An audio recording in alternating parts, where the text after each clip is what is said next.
Hello everyone, welcome to the Redmen TV. Steve here, introducing a clip from our Journo Insight show. I had Neil Jones from Goal.com in studio like we do every single week, and yeah, I asked Neil about Liverpool's potential agreement with Matheus Nunes and what's going on around that one. So yeah, check out what Neil had to say. Matheus Nunes, then we've just talked about him briefly. So this one, it's a relatively strange story, it feels like. So it came from John Percy and Sam Wallace in the Telegraph. They said that Liverpool have made the commitment to go back in for Matheus Nunes, and as things stand, the deal will be agreed around €50 million or £44 million for him to join in the summer. It was in this story, they go on to say, and I'm paraphrasing here, Liverpool tried to get him in the summer, or were thinking about trying. They used the term, there was a roadblock, which again, whatever that is. So then his agent got him to Wolves with it almost looked like an agreement between all parties. You just can have him, but Liverpool can have him when they want him, kind of thing. Is that kind of piece of things together? I mean, listen, first thing to say is that's a live story. You know, those two putting their name to that, you can trust that story. You know, I don't want to go all sort of Anfield edition. Do they do that with the medals? Do they put the goal? Someone does that. Whoever that is. Sorry if I got you wrong there, but I don't want to go down that green, red, top lights, that kind of thing. Yeah. I think we can. That's a green, you know, in the sense of John Percy's as connected as you can get. That's the Wolves angle, I imagine, as well. Sam Wallace is pretty well connected as well. So I think you can. You know, Mendes isn't the agent. Mendes he's against a few clients. I mean, Wolves. It's sort of there. There's a little bit of an acceptance with that with Wolves' policy. I don't think it's ever happened sort of as dramatically as that, but there's an acceptance that these players are just passing through, and you know, you're not going to be building statues. Maybe Ruben Neves is a example the opposite way in that sense, but I don't think he'd mind the transfer at some point. Yeah, exactly. Yeah, but you look at Jota being an example. I think had he not injured himself terribly, I think him and Eth probably would have moved on.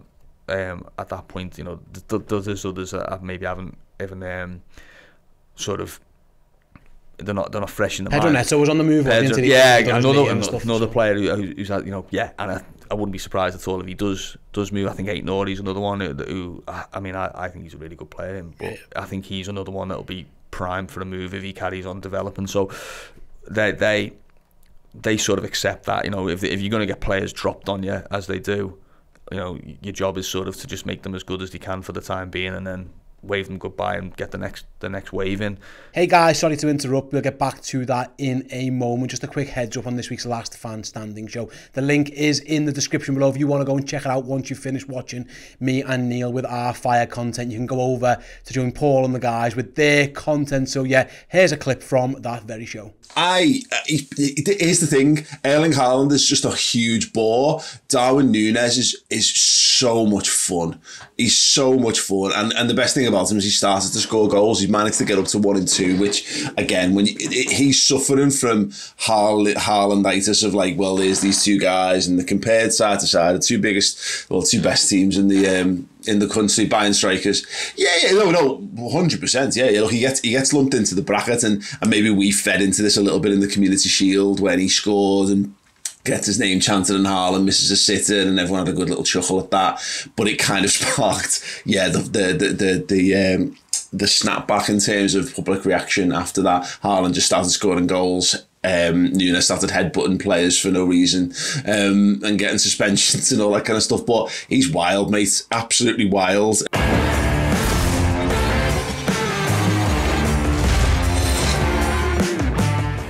There you go, clip from this week's Last Fan Standing show. Like I say, the link is in the description. Go and check it out. Go and write in the comments. Tell them we sent you. But do it after you've continued watching me and Neil talking about Liverpool's midfield woes, maybe? I mean, Nunes is an interesting one in particular because he was linked obviously in the summer, and there was a bit of, you know, sort of clamour for Liverpool to get him done. He ended up. The problem was he joined Wolves so late in the window that he ended up playing for Sporting Lisbon before the window closed. So that puts the roadblock in there in the sense of he can't play for Liverpool. If they signed him now, he could be registered, but he couldn't play. So he's got to stay at Wolves. And I mean, I suppose why does it make sense to sign Matheus Nunes? His age, his pedigree, his talent. I think we should probably shouldn't even discuss that kind of thing when we're talking about transfers, because we should take it as read. They're all talented. But if you know the price, and you know the player's demands and his agents and what it's going to cost you, that's I think that's a big tick in the box really for Liverpool, because it enables them to plan everything else around it. So if you know that you've got, you're not going to have to go and sort of meet a release clause, we've seen with Enzo Fernandez, for example, or you're not going to sort of end up in a position where it's like, wow, this has got big, this has really sort of got into a 60-70 million pound, as could potentially happen with someone like Moises Caicedo or Declan Rice. If you were looking at that, you don't really know what you're going to, even Bellingham to a degree. So I think that's why it would make sense. And obviously as well, you've also given him, even if it's bad experience, and he hasn't had a great time at Wolves. He played last night. Should have scored last night actually. But he hasn't set the world alight at Wolves. He's done sort of okay. But even that experience is very, very valuable for him. He's got 12 months of English football, 12 months of English living, 12 months of language, and whatever else that you can benefit from it. If you got a doubt about it, if you say, he's failed at Wolves, I'd sort of use Javier Mascherano maybe as the sort of... If they knew they were going anyway. The comparison, listen, let him go and sort of, I don't know, make the mistakes, or, shovel the what at West Ham, and then we'll have him when we can. Maybe that will be the sort of the thinking behind it. But yeah, it's an interesting story, great story from Sam and John, and, hopefully a very good player for Liverpool in the summer, but the problem is it doesn't help them now.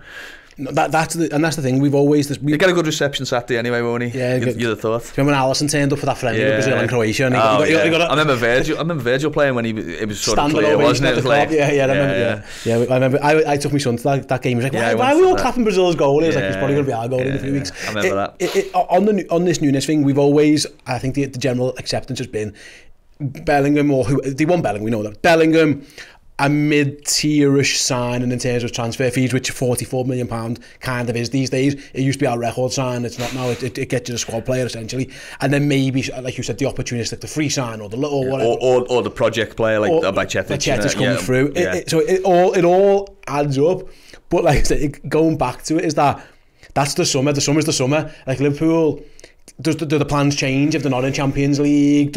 How does that affect? Does Jude Bellingham want to play for Liverpool? If Liverpool are sixth in the league and nowhere near anything, and Real Madrid beat them in the first time they got into a knockout, that's the here and now of it. Is that sound? That's the summer. We can get to it. Liverpool's they might go, well, look what happened with Virgil van Dijk. It was sound. We waited and we got there and it worked out. But there'll be supporters watching and listening to this now, and I think I'm in this boat too. It's like, yeah, the summer's great, don't worry about it, but like we've got like loads of footy left between now and the summer, and there's like Liverpool could still win the Champions League. If there's things still to play for, and it does feel like that we need to cross that bridge. But is that where you go back to that, the opportunistic free or whatever it is that you could do that one in January, because they're going to need 3 probably. They're going to lose 3, so they're going to need to replace all of them. Maybe if Alpha Miller, I know you wrote, he's not going to be hanging around. So there's Milner, Chamberlain, Keita, Melo out of squads. I mean, we'll see how that Milner probably stays, who knows, but either way there's a lot to replace. So January could be the one where you go, actually the body,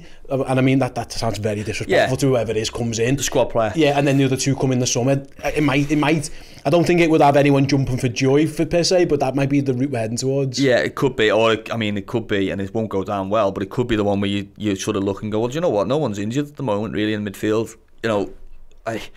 The options are there now, really. I mean, Henderson's got concussion, Milner's coming back, but Fabinho's available, Keita's available, Thiago's available, Ox is available, even though it looks a little bit like he's been moved up a line, doesn't he? Curtis is coming back. Maybe he's in midfield when Gakpo comes in, Ox is in midfield. Yeah, possibly, yeah. And then, Arthur could be back by, I think, this month. So, I mean, that's not something I buy into in the sense of, like, it's all right. Like, they're all fit. I think even when they're all fit, to be honest, I think there's still quality issues, an issue of reliability and suitability really of how Liverpool are playing, because we've seen, I mean, in the piece you mentioned earlier, it was sort of a bit of a defence of Harvey Elliott really, because he seems to be the lightning rod for criticism.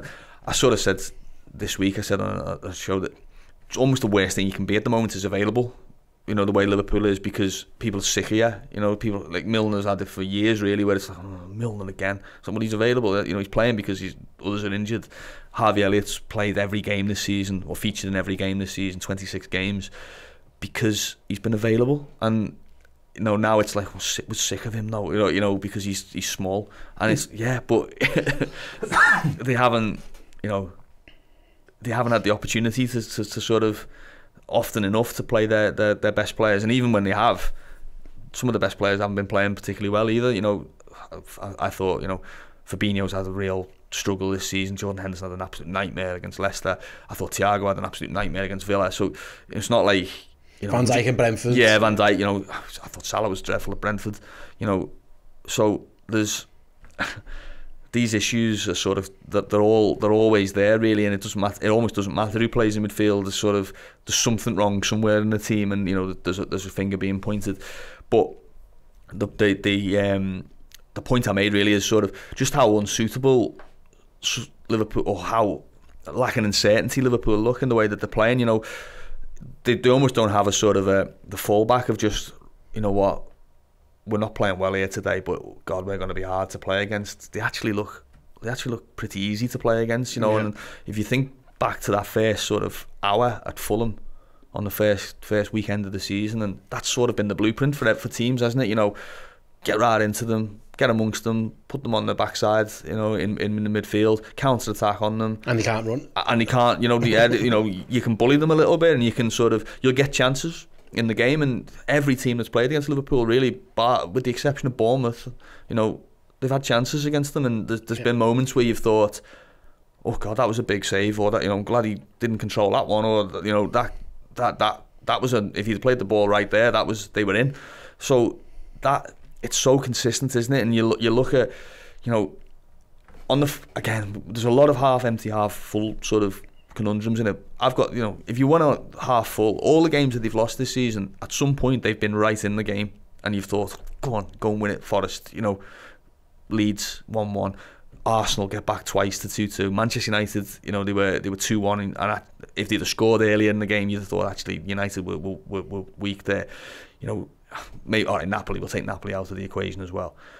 Barring really, you know, not many games that you've thought they never had a chance of winning. And on the flip side, even the ones they won, they've let the goal in first. Yeah, did they exactly. So all the games have sort of been semi in the balance, haven't they? Apart from, you know, they've dished out a couple of beatings, haven't they, to Rangers and Bournemouth. But exactly, so it's fine margins, and the sort of the certainty that, you know, when those games were in the balance over the last sort of 4 years, more often than not they've won them, and you've, you know, you don't really, you know, you might do it on the Monday after the game, you might have, you know, a post-match sort of podcast or whatever, and you'd say, do you know what, we were great there. But over the course of the season, they just become sort of legend, you know, that Liverpool won, went to Villa won, went to Southampton won, went to Crystal Palace won.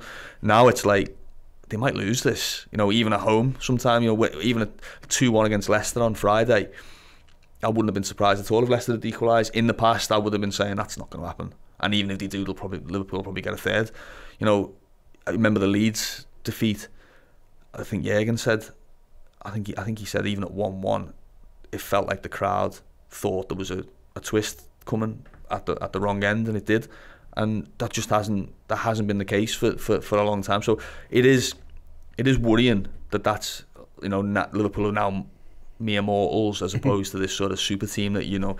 I wrote a piece earlier in the week on my personal page where I said the amount I can name the I remember them vividly. I remember the journalists sort of looking at me and saying, oh, you know, like, we're getting back to 1-1 at Crystal Palace and Aston Villa, where they're going to me, oh, you know, they're giving you a right good game here, aren't they, our boys? And you're sort of thinking, I'm not worried. You know, I'm not worried. I remember Southampton last season, second to last game of the season. The team news drops and the whole world goes, oh my God, Liverpool have tossed it off. I was like, no, they haven't. They'll win. They'll win tonight. I remember them playing Shrewsbury with the kids in the cup, and telling everyone they'll win tonight. They'll win. Don't you worry about them. They will win. You can't. I don't think you can say that with any certainty now. Even to the point of this game on the weekend, I don't think you can go into it and say they'll be fine. You're sort of waiting to see, and even when they get into a position where it's 1-0 or 1-1, you're still thinking, oh, there might be just a little sting in the tail, and that's what they've got to fix.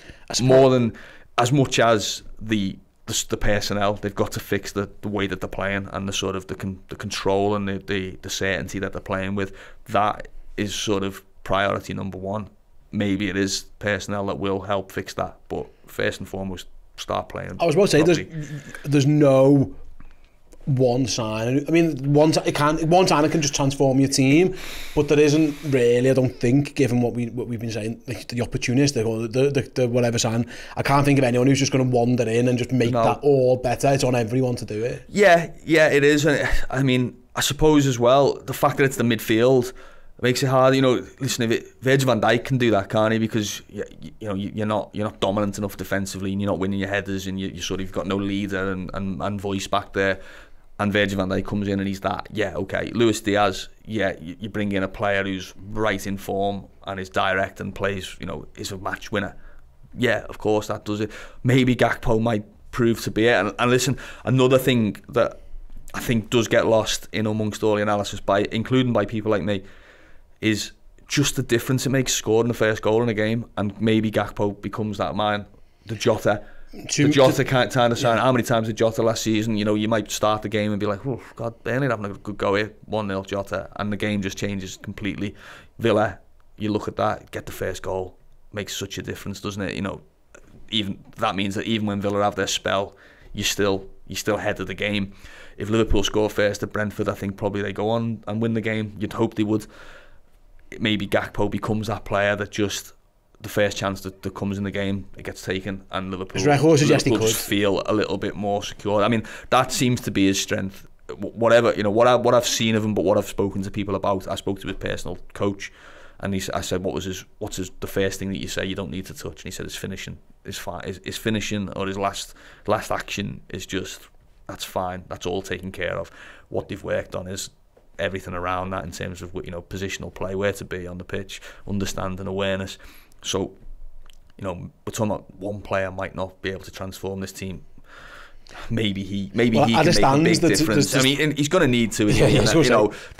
But that's why you spend that money on a player, isn't it? You shouldn't be inviting a player in at £44 million or 50 million euros and saying, no, come on, we'll dip him in and out. When you're in this position, it should be, no, he goes in and let's see if he swims, and hopefully he does. And like I say, if he can do, sort of what Diaz did in terms of just carry on his form and just bringing a bit of positivity and energy to proceedings, it can have a knock-on effect in the sense of you've got a bit more certainty. You can play the ball a bit earlier. You can work around the front three a little bit more. It's not a criticism of Oxlade-Chamberlain, but he's not a natural fit on the left-hand side of the team. I thought he had a decent enough game at Brentford, but he's not. You're not looking at that Liverpool have got a front three, really. I don't think. I think you're looking at, you've got 2 plus Ox, and Ox is sort of doing a job, whereas at least if you're playing Gakpo, Nunes, Salah or Firmino, you're looking and saying, right, Liverpool have got 3 potential sort of match winners there on the pitch, and that can only help. Thanks for tuning in, guys. Hope you enjoyed that one. If you want to see or indeed listen to the entire show in video or podcast form, go on over to redmenplus.com. Sign up from as little as £5 a month, and yet you'll get that show in your ears or in your face every single week with Neil, who's got the most amazing insight each and every time he steps into the studio. Get closer to Liverpool Football Club and the amazing city of Liverpool with Redmen Plus. More content for your eyes and ears, documentaries, extra bonus Redmen shows, podcast features, interviews. Get close to the culture of Liverpool Football Club on Redmen Plus.